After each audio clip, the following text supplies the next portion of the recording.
selamat datang dan terima kasih telah mengklik video ini.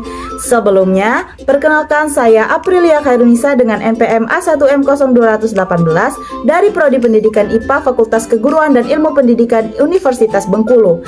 Nah, di sini kita akan membahas isi buku berjudul Filsafat Pendidikan, The Choice is Yours, oleh Bapak Dr. Muhammad Kristiawan, MPD.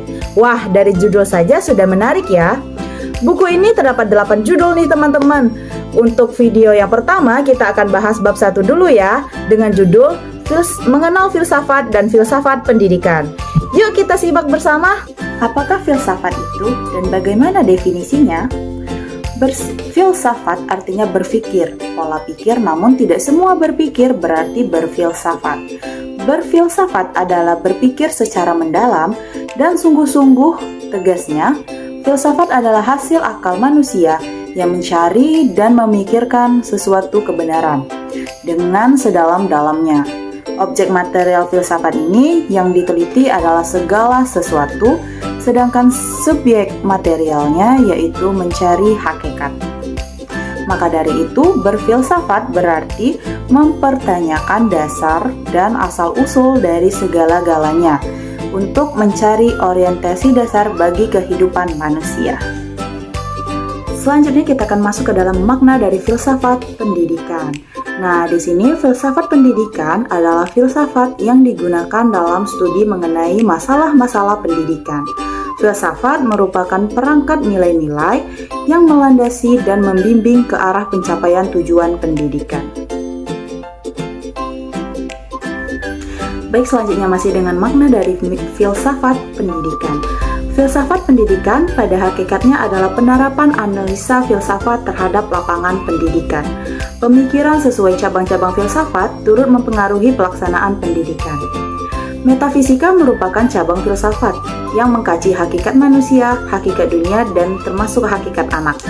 Metafisika memiliki implikasi penting untuk pendidikan karena kurikulum sekolah berdasarkan apa yang kita ketahui menurut realita. Hal ini dipaparkan oleh Sadullah 2007. Nah, selanjutnya yaitu kenyataannya, apa yang harus kita diajarkan di sekolah selalu memiliki pandangan mengenai realita.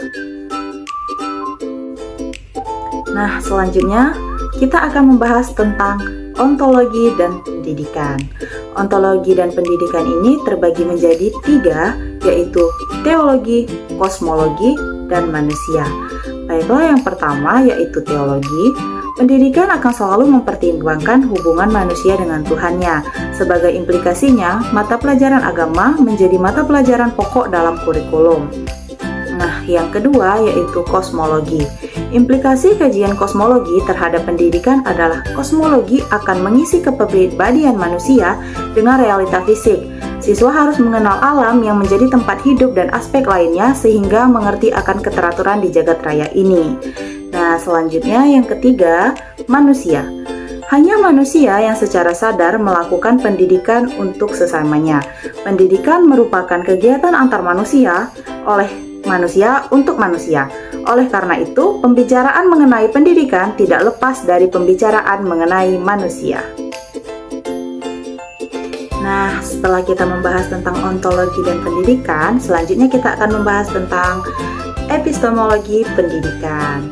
Nah, epistemologi pendidikan ini diperlukan dalam menyusun kurikulum. Kurikulum lazimnya diartikan sebagai sarana untuk mencapai tujuan pendidikan. Epistemologi memberikan sumbangan bagi filsafat pendidikan, pengetahuan apa yang harus diberikan kepada siswa, bagaimana cara memperoleh pengetahuan, serta bagaimana cara menyampaikan pengetahuan merupakan sumbangan epistemologi dalam pendidikan. Nah, yang terakhir adalah aksiologi pendidikan. Aksiologi merupakan cabang filsafat membahas nilai baik dan buruk, serta indah dan jelek, nilai terkait erat dengan pendidikan. Perumusan tujuan pendidikan tanpa mempertimbangkan nilai-nilai adalah hampa. Selain itu, pendidikan sebagai fenomena kehidupan sosial, kultural, dan keagamaan tidak dapat lepas dari sistem nilai. Baiklah teman-teman, sekarang kita akan memasuki subbab baru yaitu apa yang menjadi persoalan filsafat. Nah, seperti yang dapat kita lihat di samping, yang termasuk persoalan filsafat terdapat 6 ciri nih teman-teman. Wah, cukup banyak ya. Yuk kita bahas satu persatu. Ciri yang pertama yaitu bersifat sangat umum. Artinya, persoalan kefilsafatan tidak bersangkutan dengan objek-objek khusus. Dengan kata lain, sebagian besar masalah kefilsafatan berkaitan dengan ide-ide besar. Yang kedua, tidak menyangkut fakta. Persoalan filsafat tidak menyangkut fakta, artinya persoalan filsafat bersifat spekulatif. Yang ketiga yaitu bersangkutan dengan nilai-nilai. Artinya, persoalan-persoalan kefilsafatan berkaitan dengan penilaian baik nilai moral, estetis, agama, dan sosial. Yang keempat, bersifat kritis. Pertanyaan-pertanyaan harus dijawab secara kritis agar dapat dipercaya.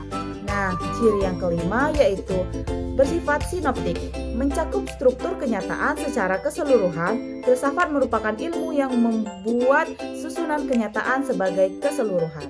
Yang keenam yaitu bersifat implikatif, artinya persoalan filsafat yang membutuhkan jawaban dan dari jawaban itu akan memunculkan persoalan baru yang saling berhubungan. Untuk pembahasan kita selanjutnya yang merupakan subbab baru yaitu bagaimana berpikir kefilsafatan. Yuk kita bahas. Berpikir secara kefilsafatan sudah pasti berpikir secara menyeluruh dan sistematis. Karena berpikir adalah kegiatan menghubungkan pengetahuan atau mengelola informasi yang diterima. Berpikir merupakan suatu kegiatan untuk menemukan pengetahuan yang benar. Apa yang disebut benar bagi tiap orang adalah tidak sama.